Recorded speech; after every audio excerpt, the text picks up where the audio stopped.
ये लिखते हैं, चलो ये माना तवायफ की ज़ात नीच सही, तमाशबीन तो ऊंचे घराने वाले हैं।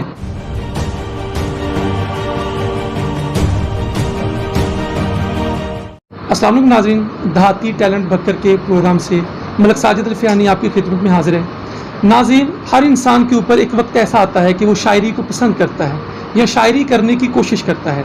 हमारे दरमियान एक ऐसे शायर मौजूद हैं जिनसे हम आपकी मुलाकात करवाएंगे और उनसे जानेंगे कि उनका शायरी का सफ़र कहाँ से शुरू हुआ और अभी वो आगे कहाँ तक शायरी को लेके जाना चाहते हैं। ये ऐसी शख्सियत है जो कि कास्म कौसर के खालिक हैं, नात गो शायर हैं, ज़्यादातर नात कहते हैं, जबकि नज़म, गज़ल, कसीदा, मनकबत हर सिन्फ में ये अपना एक ख़ास मलका रखते हैं। जिस मुशायरे में ये होते हैं वहाँ पे ये एक रौनक बांध देते हैं। जब ये पढ़ते हैं तो दाद दिए बगैर आवाम नहीं रह सकती। नाज़रीन, शायरों के मुताबिक, शायरों के मुतालिक, उर्दू ज़ुबान के मुतालिक एक शेर आपकी नज़र करता हूँ कि सलीके से हवाओं में जो खुशबू घोल सकते हैं, सलीके से हवाओं में जो खुशबू घोल सकते हैं, अभी कुछ लोग बाकी हैं जो उर्दू बोल सकते हैं।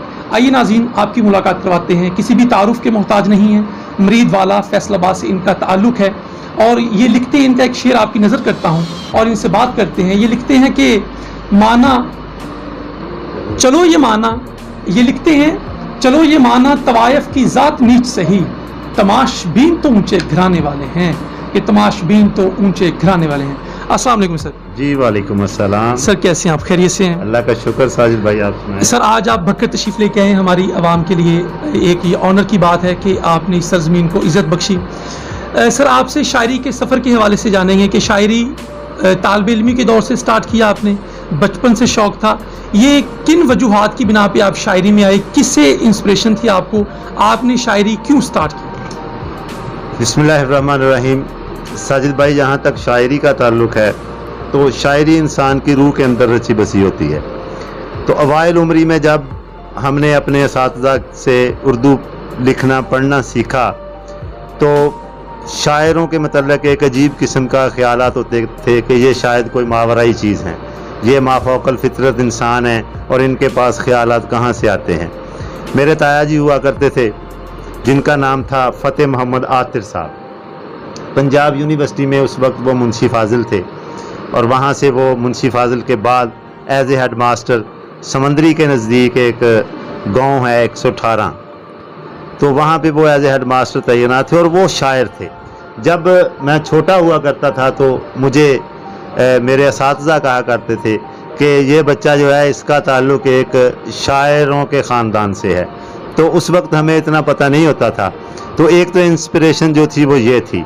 दूसरा ये था कि अवाइल उम्री में जो शायरी की, समझ लें कि हम एक खारदार झाड़ियाँ थे और एक गुलदस्ते का रूप देने में जिस शख्सियत ने किरदार अदा किया वो हैं मेरे उस्ताद मोहतरम जनाब मंजर फ्लोरी साहब। जब हम खारदार झाड़ियाँ उनके दामन से लिपटी तो उन्होंने एक एक कांटा चुन के हमें एक गुलदस्ते का नाम दे दिया। तो ये था अवाइल उम्री का सफ़र। दूसरा ये था कि बचपन में बैतबाजी के मुकाबला जात में शिरकत किया करते थे और स्कूल की जानिब से जब क्लास 7 में मैं था तो मुझे जो बज़्म सुखन थी हमारी गवर्नमेंट हाई स्कूल 199 गाहबे की, तो उसकी ज़िम्मेदारियां मुझे सौंप दी गईं और तकरीर में, नात में या बैतबाजी के मुकाबला जात में जब मैं हिस्सा लेता था तो वहाँ से जो हमारा वो कह लें कि एक टैलेंट था वो उसको ग्रूमिंग मिलना शुरू हो गई। और ये हमारे असातिज़ा का करम है। और मोहम्मद असलम साहब एक हमारे PhD टीचर हुआ करते थे, उनका इसमें बड़ा हिस्सा है, अल्लाह उनको गरीक़ रहमत करें। तो उन्होंने हमें बोलना सिखाया, स्टेज पे आना सिखाया और बस यही था कि जब हम स्टेज पे आए और फिर हम स्टेज पे ऐसे आए कि आज तक स्टेज पे ही हैं और ये अल्लाह का ख़ास करम है। अच्छा सर, ये बताइएगा कि आम तौर पे शायरों के मुतालिक जो है ना एक राय पाई जाती है कि ये आशिक मिजाज और ये जो है ना वो प्यार करने वाले लोग होते हैं। प्यार की वजह से आप शायरी की तरफ आए? क्या आपको किसी से उन्स था, किसी को शेर सुनाने होते थे तब आप आए, या कि सिर्फ बैतबाजी की वजह से या साथज़ा की सोहबत की वजह से आप शायरी की तरफ आए? जी साजिद भाई, मैंने पहले अर्ज़ किया है कि जो शायरी है ना ये इंसान की रूह के अंदर रच बस जाती है। ये एक ऐसी नगमगी है कि जो इंसान के अंदर हर तरह से मौजूद होती है। कुछ इंसान इसको अच्छे तरीके से महसूस कर लेते हैं, कुछ इंसान इसको महसूस नहीं करते। दूसरी ये बात है कि ये एक आम तौर पर तासुर मिलता है कि शायद किसी गम की वजह से, महबूब के बिछड़ने की वजह से, लेकिन आप देखें कि मुशाहदे की कुव्वत हर एक शख्स में होती है। हर बंदा अपने माहौल को ऑब्ज़र्व करता है। अब कोई कीन ऑब्ज़र्वर होता है, कोई उसको इस हद तक ऑब्ज़र्व करता है कि हसासियत उसमें शामिल हो जाती है। और शायर जो कि हैं वो मुआशरे का हसास तरीन शख्स होता है।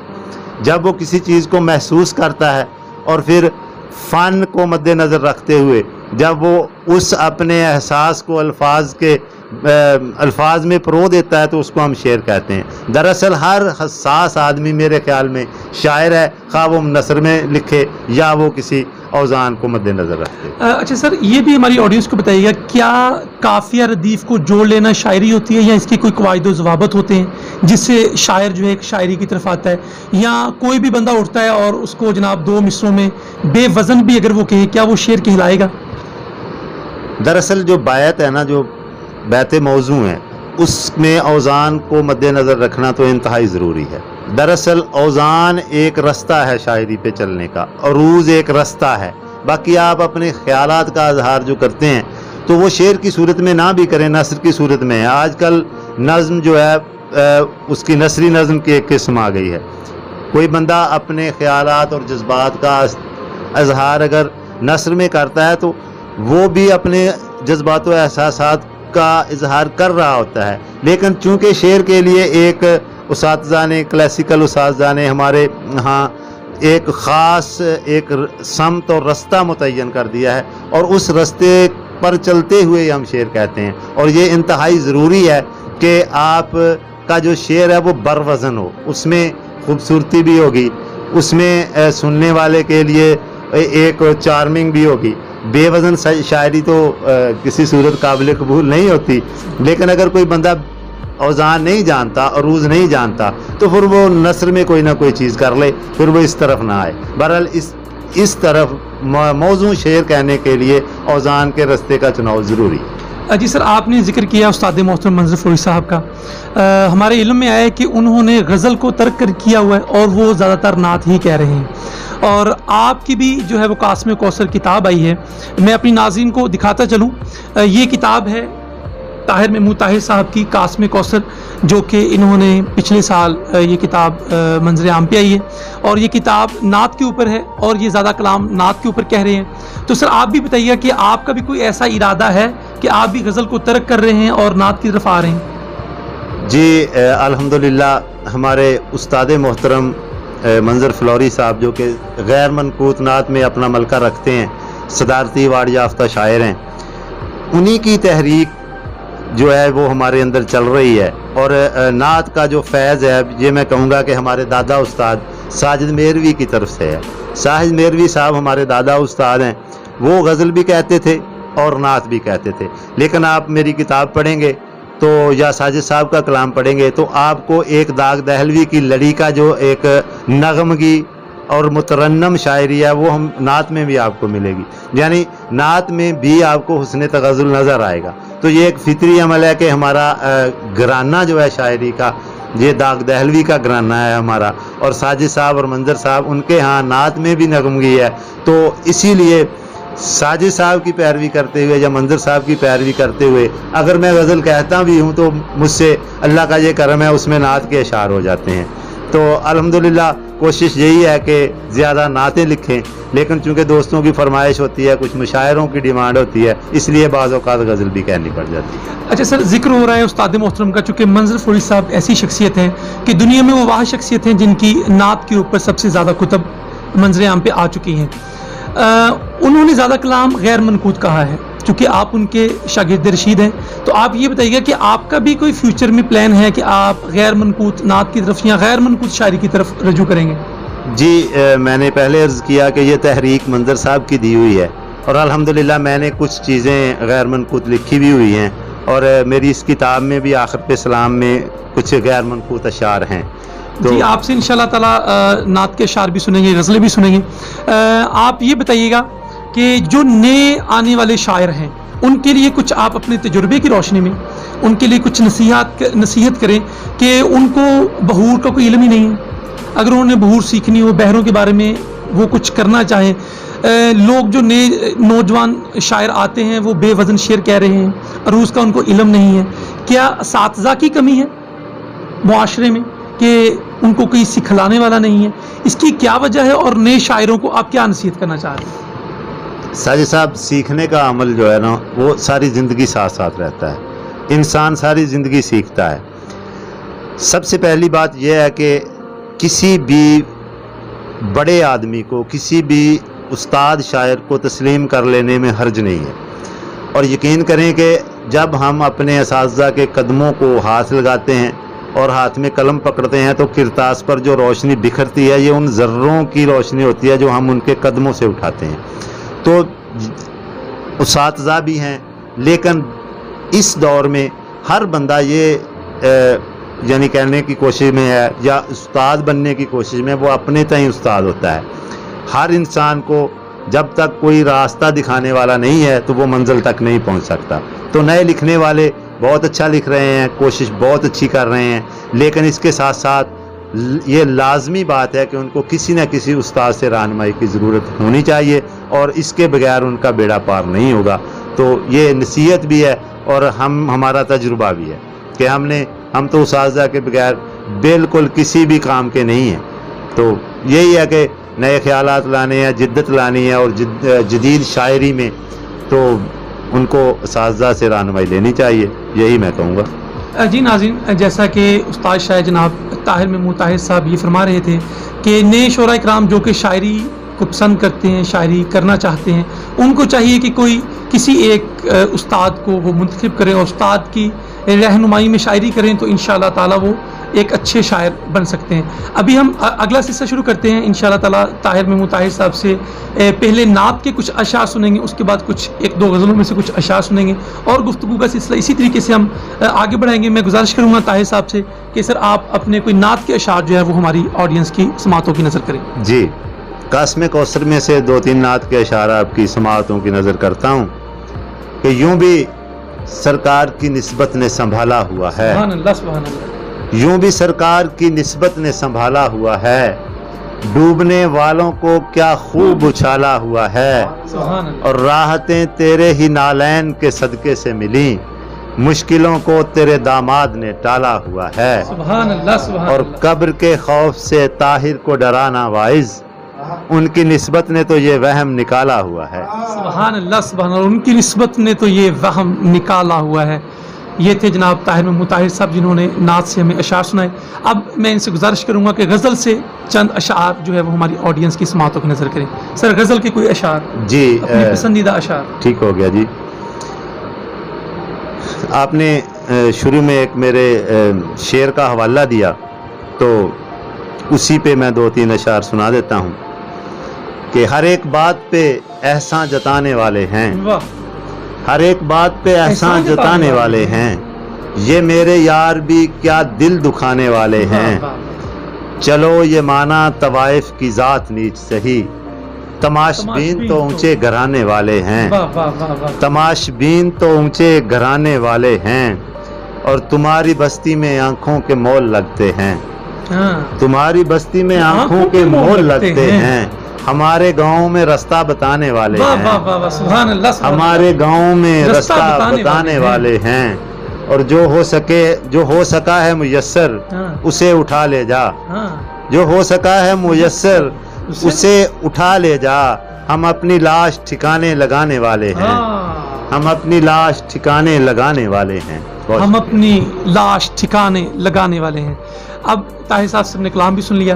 ताहिर साहब आपसे ये जानना चाहते हैं कि आपकी नज़र में पाकिस्तान बरसीर पाको हिंद में आपकी नज़र में आपके पसंदीदा शोरा इकराम में से कोई 2 नाम आप बताएं कि आप कहते हैं ये बंदे जो है जी आपके पसंदीदा शायर हैं जिनसे आप इंस्पायर हैं। जी,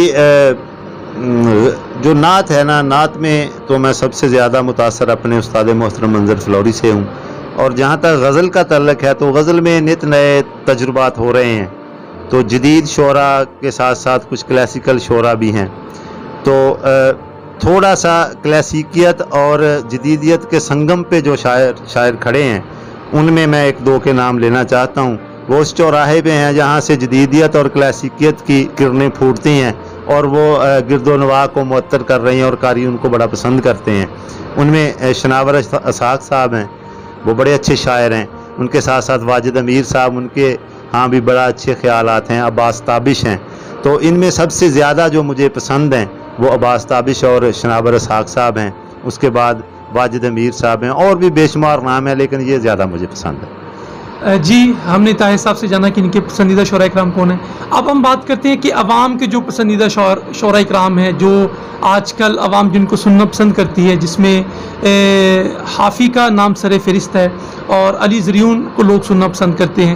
گو کہ ان سے بھی اچھے شعراء کرام اور اچھا کلام کہنے والے لوگ ہیں, لیکن قسمت کی دیوی ان کے اوپر مہربان ہے. اس کی کیا وجہ ہے کہ سر ان سے بڑے استاد, ان کے استادوں کو اتنی پذیرائی نہیں ملتی, اور یہ جو ہے اپنی کیا محنت کی وجہ سے آگے نکل آئے ہیں؟ اس کے پیچھے آپ کیا محرکات سمجھتے ہیں؟ جی ساجد بھائی, دراصل جو شاعری ہے نا, یہ مشاعروں کی شاعری اور ہوتی ہے اور کتابی شاعری اور ہوتی ہے. تو تہذیب حافظ صاحب اور علی زریون اور ان کے ساتھ ایک اور بڑے چلبلے شاعر ندیم ناجد صاحب, کیا کہنے ہیں, یہ ان لوگوں کے سٹائل اور بلا شبہ ان کی کرافٹنگ, ان کی بنت, اس میں ایک علیحدگی ہے. وہ ایک بڑا جداگانہ اپنا سٹائل رکھتے ہیں. تو چونکہ یونیورسٹیز میں نوجوان نسل جو ہے وہ آج کل چونکا دینے والی شاعری زیادہ پسند کرتی ہے, تو اس میں وہ ایسے اچھوتے خیالات, ابسٹریکٹ قسم کی شاعری کو لوگ زیادہ پسند کر رہے ہیں ان دنوں میں. تو بلا شبہ تہذیب حافظ اور ان کے علی زریون بھائی کے بہت زیادہ فین فالورز ہیں, اور اس کی وجہ یہی ہے کہ وہ اس طرح کی شاعری یا اس طرح کی بنت کاری لے کے آتے ہیں, چونکا دینے والے خیال ہوتے ہیں, اور اس میں زیادہ تر وہ اس چیز کو مد نظر رکھتے ہیں کہ ہمارے ہاں مشاعرے میں جو ہیں وہ سننے والے سامعین وہ کس نوعیت کے ہیں. تو وہ اس حساب سے شعر کہتے ہیں, اور اللہ نے ان کو عزت دی ہوئی ہے. اور بلا شبہ یہ بات نہیں ہے کہ وہ ایسا شعر نہیں کہہ سکتے کہ جو بالکل شاعری کے معیار پر پورا اترتا ہو. وہ کہہ سکتے ہیں اور ان کو ان پہ ملکہ حاصل ہے, لیکن چونکہ مشاعروں کی ڈیمانڈ ہے تو لوگ ان کو ان باتوں کی وجہ سے پسند کرتے ہیں, تو انہوں نے اپنا جو وہ یہ سٹائل اپنایا ہوا ہے. جی سر, ابھی ہم اپنے اس پروگرام کے اختتام کی طرف چل رہے ہیں. آپ سے سر مزید میں یہ جاننا چاہوں گا کہ اردو چونکہ پاکستان کی قومی زبان ہے, جبکہ اردو کے اوپر انڈیا میں بھی بڑا کام ہو رہا ہے. چونکہ برصغیر میں بیسیکلی اردو جو ہے وہ پنپ رہی تھی, اور برصغیر کی پارٹیشن ہوگی, دو ملک الگ ہو گئے. آپ کے خیال میں اردو کے اوپر جو کام ہو رہا ہے وہ زیادہ پاکستان میں ہو رہا ہے یا کہ انڈیا میں؟ دیکھیں, پچھلے تقریباً 2 دہائیوں پہ 2 ڈیکیڈز پہ ہماری نظر ہے. تو ہم نے ایم فل کے مختلف تھیسز جو ہیں وہ ہماری نظروں سے گزرے ہیں. تو یونیورسٹیز میں اقبال کے حوالے سے, شاعروں میں غالب کے حوالے سے, یا کلاسیکل شاعری جدید شاعروں کے حوالے سے لاتعداد قسم کا کام ہو چکا ہے. اور اس میں بلا شبہ علامہ اقبال اوپن یونیورسٹی ہے, پنجاب یونیورسٹی ہے, گورنمنٹ کالج یونیورسٹی فیصل آباد ہے, وہاں پہ لاتعداد قسم کے تھیسز جو ہیں وہ مختلف اصناف پہ ہو چکے ہیں. تو یہ کہنا جو ہے وہ قبل از وقت ہے کہ کہاں پہ کام زیادہ ہو رہا ہے. کوئی شک و شبہ نہیں کہ ہر یونیورسٹی میں اردو پہ بہت اچھا کام ہو رہا ہے, اور اس میں خاص طور پر علامہ اقبال اوپن یونیورسٹی, اس میں لاتعداد قسم کے مضامین ہیں جن میں لاتعداد قسم کے فیلڈز ہیں جس میں تھیسز ہو چکے ہیں. تو یہاں تک برصغیر کا تعلق ہے تو برصغیر میں شروع سے ہی اردو پہ اچھا کام ہو رہا ہے, لیکن میرا خیال ہے کہ اب پاکستان اس بازی لے گیا اور پاکستان میں زیادہ کام ہو. جی ناظرین, جیسا کہ ہم نے گفتگو کی, بہت کچھ اردو کے حوالے سے, ادب کے حوالے سے, شاعری کے حوالے سے جاننے کی کوشش کی. آج کے اس پروگرام میں اپنے ہوسٹ ملک ساجد الفیانی کو اجازت دیجیے. کیمرہ مین ٹیم کے ساتھ السلام علیکم.